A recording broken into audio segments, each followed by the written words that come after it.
Keri. Pak Edi. Pak. Apa? Iya. Oh, nih. Pak Edi. Mas Keri gimana Mas? Di 15 tahun kira tanggapannya seperti apa Mas? Adil atau Iya. berlebihan ini Mas? Gimana tanggapannya, Mas?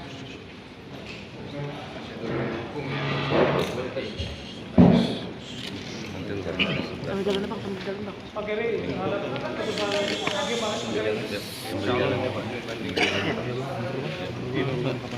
Bakal langsung banding Mas. Ini video kali. Man mau. Depan pencet lagi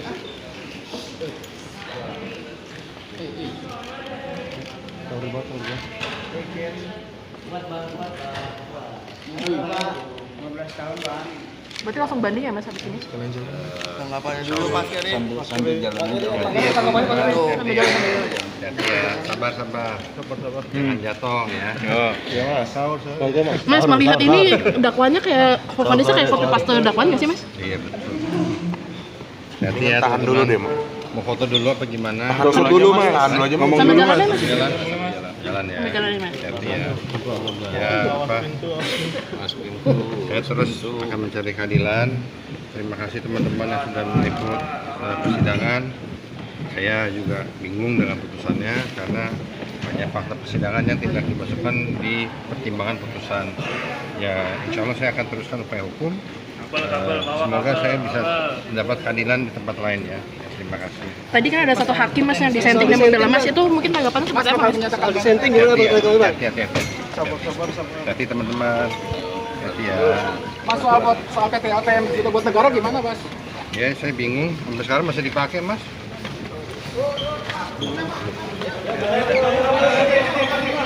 Perbedaan pendapat lagi Mas? Iya. Mas sedikit Mas yang disampaikan Mas sedikit yang datang hari ini Mas. Ya terima kasih ya teman-teman. Mas. Hati teman-teman, hati sabar. Real.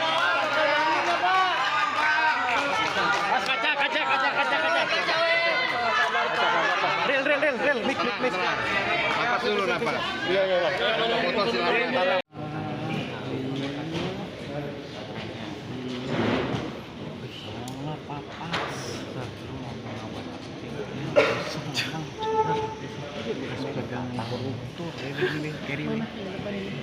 Pak Edi. Pak. Apa? Iya. Oh, nih.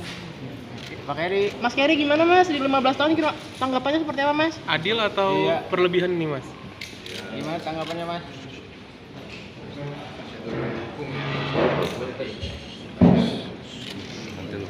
Sambil jalan Bang, sambil jalan Bang. Pak Keri,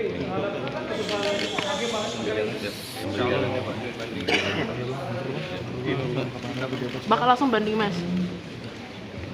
Ini video kali. Man mau. Depan pencet lagi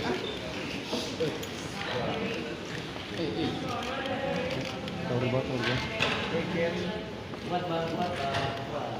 15 tahun Bang. Berarti langsung banding ya Mas habis ini? Tanggapannya dulu Mas Keri. Sambil jalan. Sambil jalan. Hati ya. Sabar. Jangan jatuh ya. Ya, Mas, sahur. Mas melihat ini dakwaannya kayak vonisnya kayak copy paste dakwaan nggak sih Mas? Iya betul. Hati ya. Tahan dulu deh, Mak. Mau foto dulu apa gimana? Tahan dulu, Mas. Tahan dulu aja, Mas. Sambil jalan ya Mas? Jalan ya. Sambil jalan ya Mas. Hati ya. Ya apa? Saya terus akan mencari keadilan. Terima kasih teman-teman yang sudah meliput persidangan. Saya juga bingung dengan putusannya karena banyak fakta persidangan yang tidak dimasukkan di pertimbangan putusan. Ya, insya Allah saya akan teruskan upaya hukum. Semoga saya bisa mendapat keadilan di tempat lain ya. Terima kasih. Tadi kan ada satu hakim Mas yang disenting dan membela Mas, itu mungkin tanggapannya seperti apa Mas? Disenting Hati. Hati teman-teman. Hati ya. Mas soal PT ATM itu buat negara gimana Mas? Ya saya bingung. Sampai sekarang masih dipakai Mas.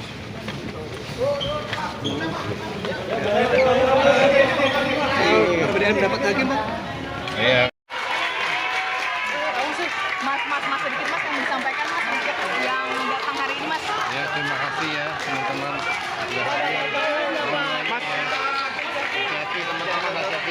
sabar.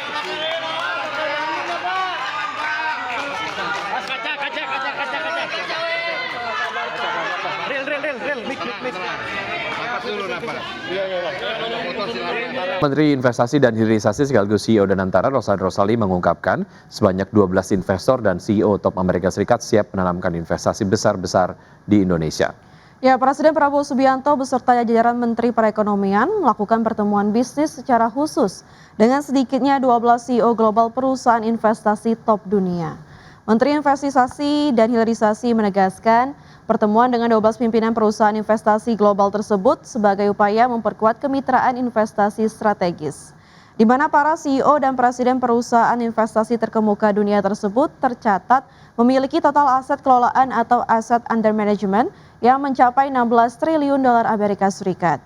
Di sisi lain, 12 pemimpin perusahaan investasi global tersebut sangat tertarik dengan arah kebijakan ekonomi nasional, langkah penguatan iklim investasi serta komitmen pemerintah dalam menjaga stabilitas dan kepastian hukum yang dinilai memiliki potensi kerjasama yang sangat konstruktif. Presiden bertemu langsung dengan 12 perusahaan investasi terbesar di dunia, malah ada ikut ada 12 dengan total kurang lebih kalau aset under management itu dikumpulkan itu 16 triliun US dollar. Potensi ada beberapa kerjasama dengan mereka karena memang kalau dilihat selama ini para perusahaan investasi terbesar ini mungkin belum, kalau saya bilang belum tergarap secara optimal. Mereka lebih banyak berinvestasi di negara-negara lainnya. Nah, kebetulan dengan kehadiran Danantara ini mereka juga mempunyai potensi. PT Sawit Sumbermas Sarana Tbk menilai prospek industri kelapa sawit nasional tetap positif seiring meningkatnya kebutuhan minyak nabati global dan dukungan program biodiesel serta perbaikan tata kelola industri. Meski dihadapkan pada dinamika harga CPO dan tantangan global, Perseroan menilai industri sawit masih menjadi salah satu penopang penting perekonomian Indonesia. Dalam menghadapi kondisi tersebut, Perseroan terus memperkuat efisiensi operasional dan optimalisasi produktivitas kebun guna menjaga daya saing dan kinerja perusahaan. Strategi pengendalian biaya dan pengelolaan operasional yang terintegrasi menjadi fokus utama Perseroan dalam merespon perkembangan industri. Direktur Utama PT Sawit Sumbermas Sarana Tbk, Jap Hartono mengatakan penerapan praktik perkebunan yang bertanggung jawab serta kepatuhan terhadap regulasi menjadi landasan dalam mendorong pertumbuhan usaha yang berkelanjutan. Manajemen meyakini dengan strategi yang adaptif dan fondasi bisnis yang solid, Perseroan optimistis dapat terus menciptakan nilai tambah bagi pemangku kepentingan serta berkontribusi positif terhadap perkembangan industri sawit nasional.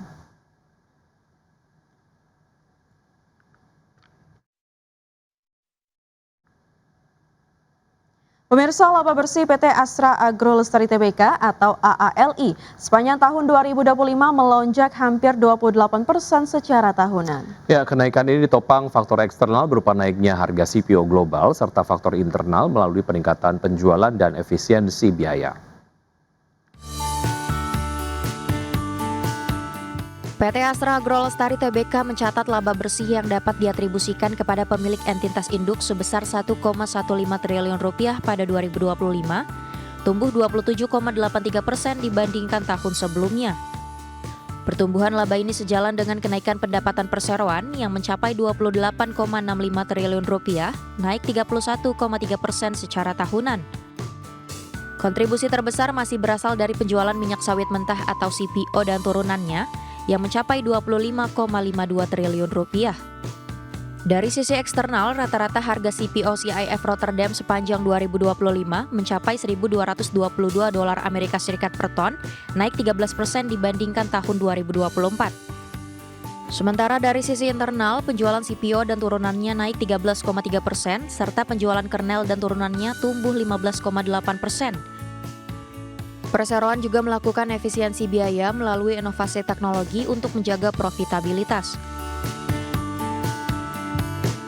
Di samping itu, AALI memilih melunasi seluruh pinjaman bank jangka pendek dan panjang sehingga posisi utang menjadi nihil. Langkah ini berdampak pada penurunan cost of debt dan mendorong kenaikan laba per saham menjadi Rp764,65 per saham pada 2025. Meski total aset turun menjadi 27,05 triliun rupiah, total liabilitas anjlok 48,3% dan ekuitas naik 4,13%. Berbagai sumber IDX Channel.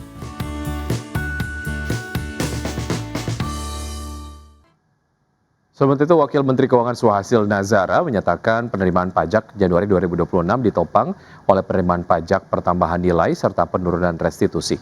Adapun per Januari 2026, realisasi penerimaan pajak tembus 116,2 triliun rupiah, naik 30,7% secara tahunan. Wakil Menteri Keuangan Suhasil Nazara menyatakan penerimaan pajak Januari 2026 ditopang oleh penerimaan pajak pertambahan nilai serta penurunan restitusi. Suhasil merinci penerimaan PPN dan pajak penjualan atas barang mewah secara bruto tumbuh 7,7% dengan realisasi 82,6 triliun. Sementara dari sisi restitusi terjadi perbaikan manajemen restitusi yang membuat terjadinya penurunan hingga 23%.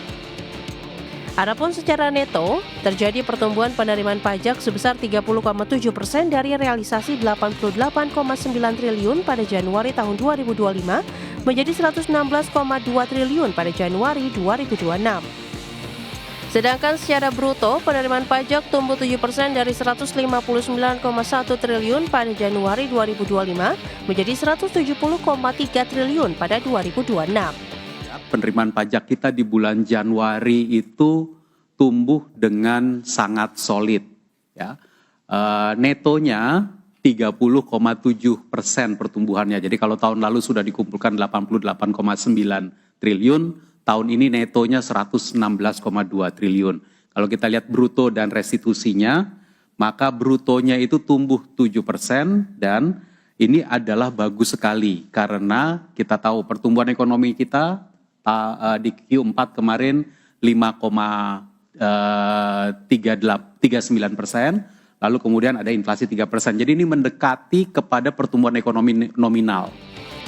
Sementara itu komponen pajak yang mengalami kontraksi yakni pajak penghasilan badan turun 4% dengan realisasi 20,6 triliun, PPh orang pribadi dan PPh 21 terkontraksi 20,1% senilai 13,1 triliun, terakhir PPh final, PPh 22 dan PPh 26 turun 10,6% dengan realisasi 26,7 triliun rupiah. Tim Liputan, IDX Channel.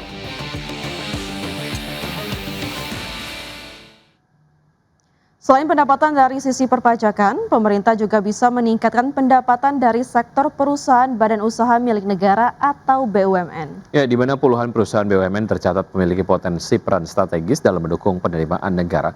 Anggota Komisi 6 DPR RI Ahmad menegaskan sejumlah perusahaan industri nasional atau perusahaan BUMN tercatat memiliki peran strategis dalam mendukung penerimaan negara dan program hilirisasi. Untuk itu Komisi 6 meminta pemerintah terus mendorong kontribusi BUMN secara maksimal dalam program-program unggulan pemerintah.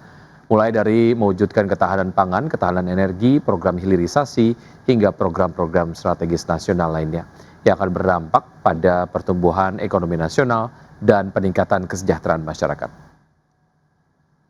Sehingga dengan demikian kehadiran suatu perusahaan itu dapat bermanfaat di masyarakat. Di samping tentunya CSR-nya, artinya keuntungan perusahaan itu dapat dikembalikan kepada masyarakat dalam bentuk program pemberdayaan, pada untuk UMKM, pertanian, peternakan, segala macamnya, sehingga juga mereka punya tanggung jawab moral dalam rangka